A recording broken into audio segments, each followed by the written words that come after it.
Next, first, let's see the Indian code what it specify to determine the moment of resistance of the section, and apart from that, the what is the ultimate moment of resistance of the section of rectangle section and the T-beam section, how it works. First, before going to that, we'll see for the rectangle section.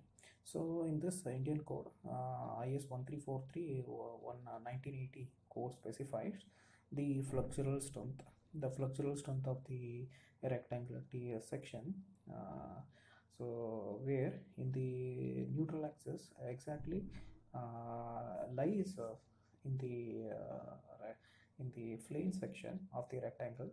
So where the parabolic section, in the parabolic, whatever the distributions, so whatever the stress which is occurred, it is been shown in the figure 7.7. you can see that. Okay, so here you can see here what. So this is the rectangle section. So rectangle section with the uh, effective depth of D and the breadth B. So AB is the area of the reinforcement in the tension zone. So this is the compression side, this is the tension side. Okay, so in that, apart from that, this is the parabolic section. Okay, where XU, this is the XU. Okay, of the parabolic. So the stress and the strain which occurs in the x-axis and the y-axis of this parabolic side.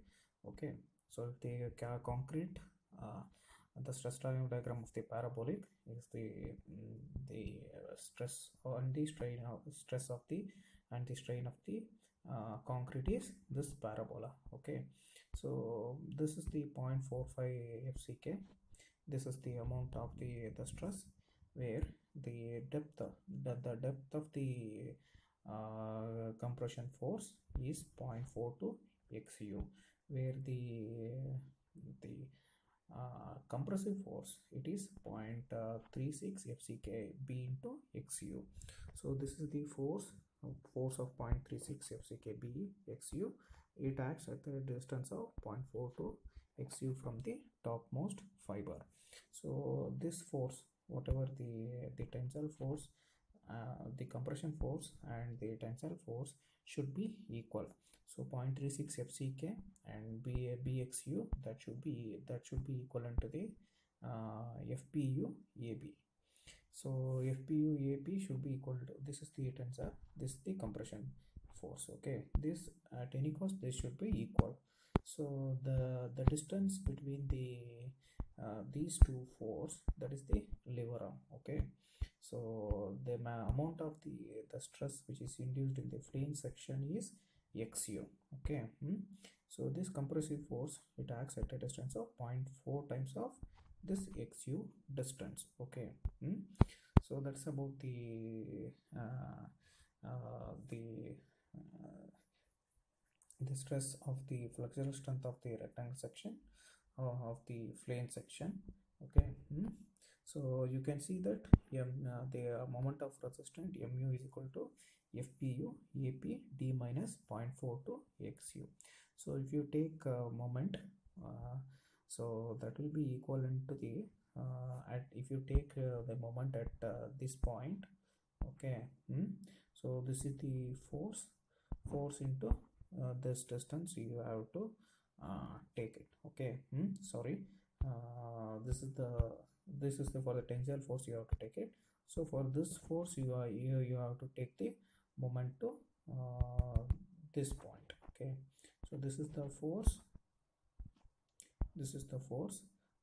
to this distance you have to take a moment. So that is nothing but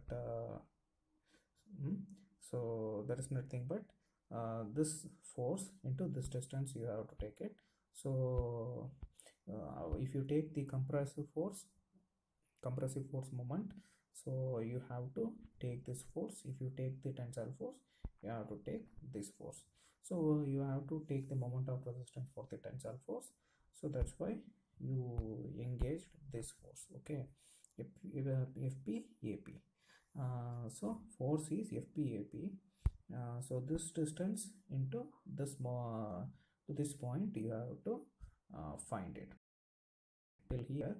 So you have to find out the moment. So what will be the distance is the FPAP into this distance. So what is that distance? You have to find it. Okay, so totally this distance is D, and this distance is XU. So you want distance is here. Okay, so D minus this distance is nothing but this distance is nothing but 0.42 XU. Okay, so D minus 0.42 XU, if you find it, you will get this distance. Okay, so that's what the mu moment, ultimate moment. So this is how you have to find out the ultimate moment. So after finding that, you have to find out the FPU. So how to find out the FPU? That depending upon the effective reinforcement ratio. So what is this effective reinforcement ratio? I will tell you in the next class, sorry, in the next video. So first, this is the basic things about how the ultimate moment of resistance of the section which you have to be determined.